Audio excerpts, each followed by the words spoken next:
We will now start statement of cash flows, जिसको cash flow statement भी कहा जाता है। जब मैंने और आपने लास्ट चैप्टर पढ़ा था, that was IAS international accounting standards, तो उसके अंदर एक IAS था IAS 7 जो हमने इन डिटेल कवर नहीं किया। और वो इन डिटेल इसलिए कवर नहीं किया क्योंकि हमें IAS 7 को अलग से एक चैप्टर में पढ़ना था, which is statement of cash flows या कैश फ्लो स्टेटमेंट। एक ही बात है।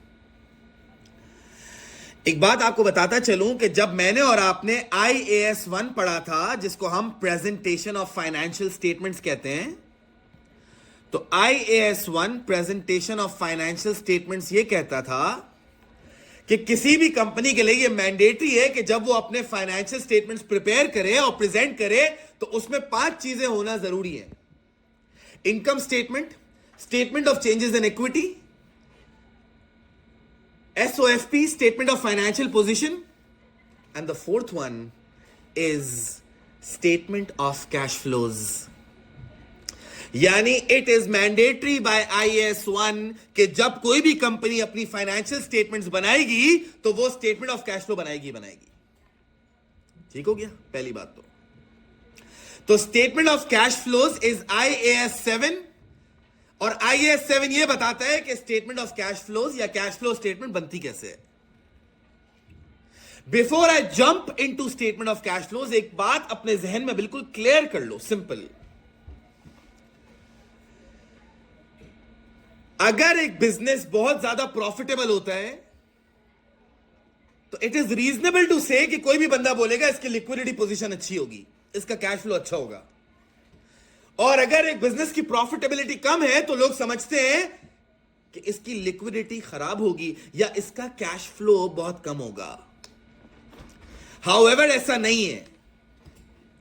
हमें ऐसा लगता है कि प्रॉफिट का ताल्लुक कैश इनफ्लो एंड आउटफ्लो से है, ऐसा नहीं होता। अगर एक बिजनेस बहुत प्रॉफिटेबल है तो वो भी कैश फ्लो प्रॉब्लम्स का शिकार हो सकता है, because cash does not flow into the business at the time when the profits are recorded, at the time when the profits are realized. जरूरी नहीं है कि तुमने प्रॉफिट कमा लिया है, प्रॉफिट रियलाइज कर लिया, इसका मतलब यह नहीं है कि तुमने कैश भी कमा लिया है।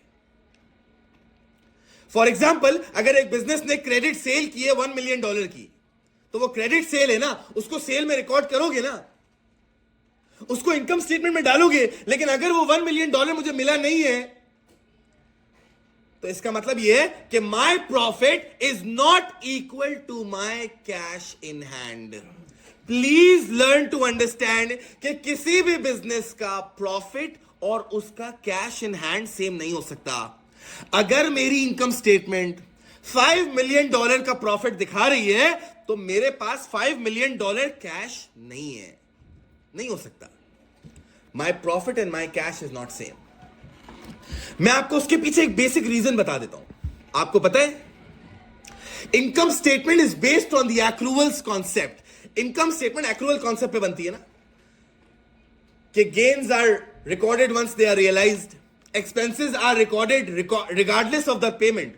पैसा पे करो या ना करो, expense for the year record तो करोगे ना। पैसा आए या ना आए, गेन रियलाइज हो गया तो रिकॉर्ड करोगे ना। This means cash does not flow into the business when the profits are realized. जब प्रॉफिट रिकॉर्ड होता है उस वक्त कैश आना जरूरी नहीं है, because income statement is based on the accruals concept. Cash flow statement is based on the cash concept. It tells you about the cash inflows and outflows of a business during the year.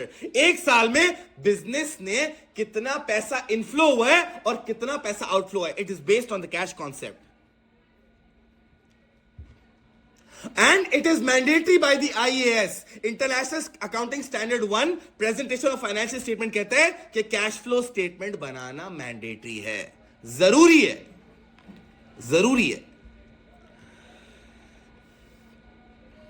बच्चों के दिमाग में ना एक बड़ा common question आता है, sir अगर cash flow statement shows the inflows and outflows for the year, तो फिर sir what is the difference between a cash budget and a statement of cash flows. जो हम अभी स्टेटमेंट ऑफ कैश फ्लोज पढ़ रहे हैं, इसमें और कैश बजट में क्या फर्क है?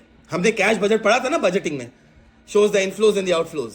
सबसे पहला और सबसे important difference, cash budget is based on budgeted data.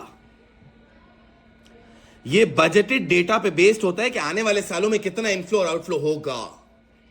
Cash flow statement is based on actual figures.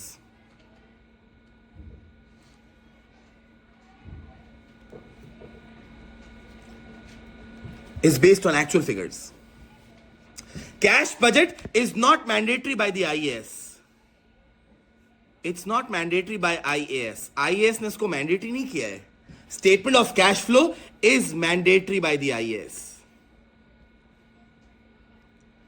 IAS की तरफ से mandatory है कि आपको cash flow statement बनाना पड़ेगा. और एक बात बताऊं, cash budget has no fix format. इसका कोई फिक्स फॉर्मेट नहीं होता। Cash statement of cash flows has a fix format. वैसे भी कोई चीज अगर आईएएस की तरफ से मैंडेटरी है तो उसका फिक्स फॉर्मेट होता ही है। Budgeting cost and management accounting में था, याद है? तो cash budget is in cost and management accounting. ये कॉस्ट एंड मैनेजमेंट अकाउंटिंग का पार्ट होता है। कॉस्ट एंड मैनेजमेंट अकाउंटिंग का मतलब क्या होता है? जो बिजनेस अपने इंटरनल स्ट्रक्चर के लिए करती है, डिसीजन मेकिंग के लिए। ये फाइनेंशियल अकाउंटिंग का पार्ट होता है। फाइनेंशियल अकाउंटिंग का पार्ट होने का मतलब है कि इंटरनेशनल अकाउंटिंग स्टैंडर्ड ने आपके लिए मैंडेटरी किया है कि आपको ये बना के अपने स्टेक होल्डर्स को दिखानी है। इन दोनों में ये जनरल फर्क है। ये एक्चुअल डेटा पे बेस्ड है कि इस साल कंपनी का कैश फ्लो कहां से आया और कैश फ्लो कहां गया, इनफ्लो कहां से आया और कहां गया। याद रखना, your profit and your cash flow, your cash and your profit can never be same. इसकी कॉमन एग्जांपल मैं आपको दे सकता हूं। Depreciation is a non cash expense, right? आपकी जेब से पैसा नहीं जाता ना, आप एक्सपेंस में रिकॉर्ड करते हो ना, तो आपका प्रॉफिट कम होता है ना। Loss on disposal is a non cash expense. जेब से पैसा नहीं जा रहा ना, लेकिन एक्सपेंस रिकॉर्ड करते हो, प्रॉफिट कम होता है ना। नॉन कैश इनकम्स की वजह से भी दोनों में डिफरेंस होता है। Decrease in provision for doubtful debt, gain on disposal, income है ना, इनकम में ऐड करते हो ना, इनकम बढ़ती है ना, लेकिन क्या पैसा आता है? नहीं आता। Hence, your profit and your cash can never be same. It can never be same. Because of non-cash expenses and non-cash incomes. Because income statement is based on the accruals concept. Cash does not flow into the business when profits are realized and recorded. और जब expense incurred होता है तो record करते हो ना accruals concept में। जरूरी नहीं है कि पैसे दो, regardless of the money paid, you record it as an expense, right? इसीलिए कैश फ्लो स्टेटमेंट बनाई जाती है, ताकि आपको प्रॉपर कैश फ्लो पता चले, ताकि आपको यह पता चले कि your profit in the income statement and your cash flows are different, they are different. So income statement is based on the accruals concept and cash flow statement is based on the cash concept. अब cash flow statement पढ़ने के लिए एक चीज समझना जरूरी है कि कैश एंड कैश इक्विवेलेंस क्या होता है। Cash and cash equivalence company accounts का एक टर्म है जो यह कहता है कि कैश और कैश इक्विवेलेंट, कैश या कैश के बराबर क्या चीज होती है। एक तो कैश जो लिक्विड कैश होता है वो तो कैश होता है। दूसरा, anything which can be converted into cash easily with in 3 months without a significant change in value is called cash और कैश इक्विवेलेंट। कैश या कैश के बराबर क्या चीज होती है? कोई भी चीज जो कैश में कन्वर्ट हो सकती है with in 3 months without a significant change in the value. जैसे कैश इटसेल्फ, बैंक के अंदर रखा हुआ पैसा is also cash and cash equivalence. Any foreign currency, any short term investment, any short term deposit is also cash और cash equivalent, because ये 3 महीने के अंदर अंदर लिक्विडेट हो सकते हैं। ये 3 महीने के अंदर अंदर कैश में कन्वर्ट हो सकते हैं without any significant change in the value. इतना वैल्यू में चेंज नहीं आएगा. Cash, bank, any foreign currencies, any short term deposit, short term investment जो 3 महीने के अंदर अंदर कैश में इजीली कन्वर्ट हो सकती है, उसको हम कैश एंड कैश इक्विवेलेंट्स कहते हैं. और कैश फ्लो स्टेटमेंट से हम निकालते हैं अपना कैश एंड कैश इक्विवेलेंस. जो क्लोजिंग होता है ना, जो क्लोजिंग बैंक का बैलेंस होता है, जो क्लोजिंग कैश का बैलेंस होता है, जो closing cash and cash equivalence होता है ना, वो हम निकालते हैं अपनी कैश फ्लो स्टेटमेंट से.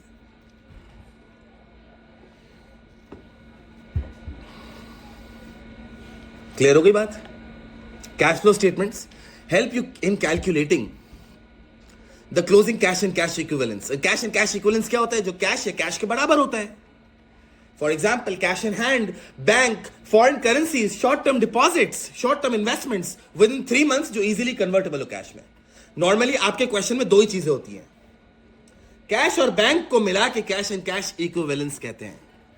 आपके क्वेश्चन के अंदर लेटेस्ट पास पेपर में भी cash and cash equivalence means cash and bank both.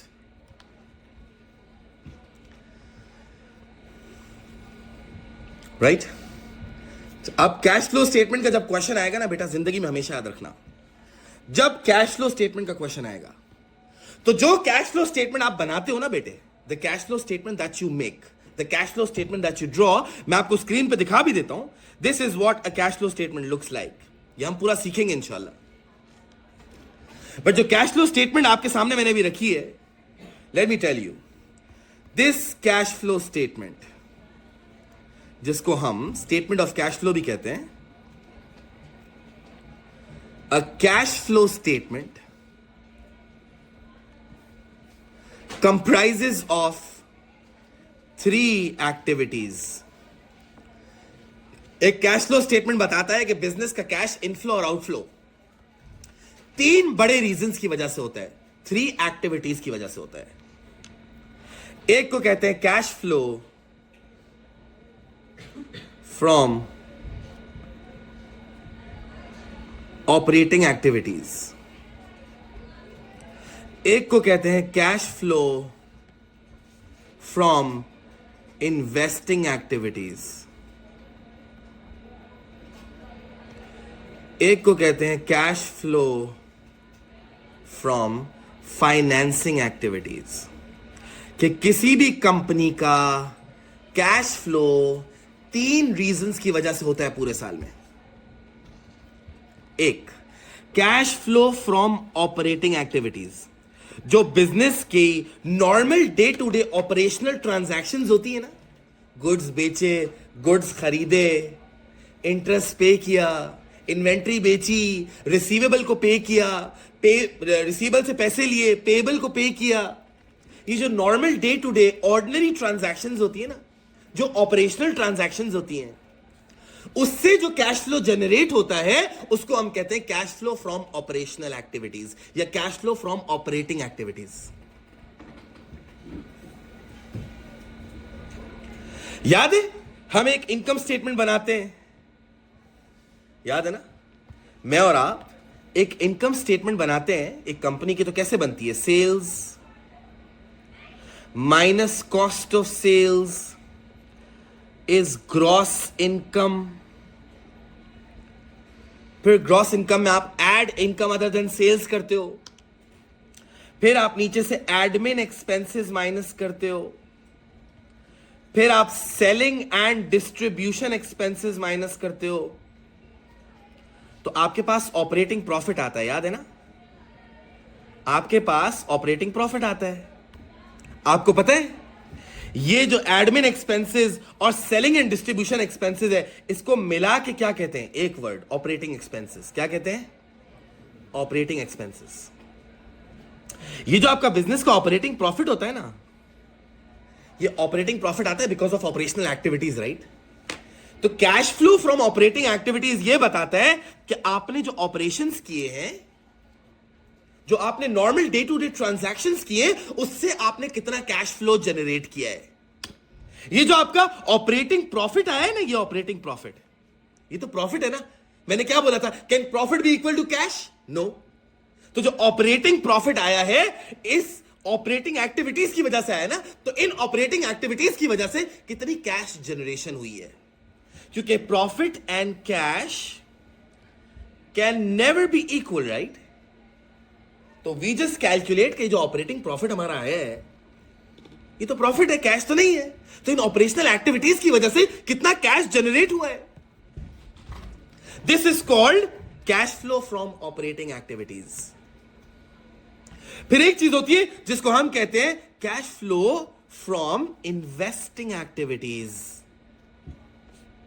Cash flow from investing activities का मतलब पता है कि एक बिजनेस अगर पूरे साल में कोई नॉन करंट एसेट खरीद रहा है या कोई नॉन करंट एसेट बेच रहा है, तो उसको कितना इनफ्लो और आउटफ्लो आ रहा है, कितना इनफ्लो पैसे का आ रहा है because of investment in non current assets, कितना आउटफ्लो हो रहा है because of investment in non current assets. For example, sale of non current asset होगी तो पैसा इनफ्लो होगा ना, purchase of non current asset होगी तो आउटफ्लो होगा ना। तो cash flow from investing activities क्या होता है कि पूरे साल में बिजनेस ने जो नॉन करंट एसेट्स या लॉन्ग टर्म एसेट्स पर पैसा इन्वेस्ट किया है, उनसे कितना इनफ्लो जनरेट हो रहा है या कितना आउटफ्लो हो रहा है पैसा।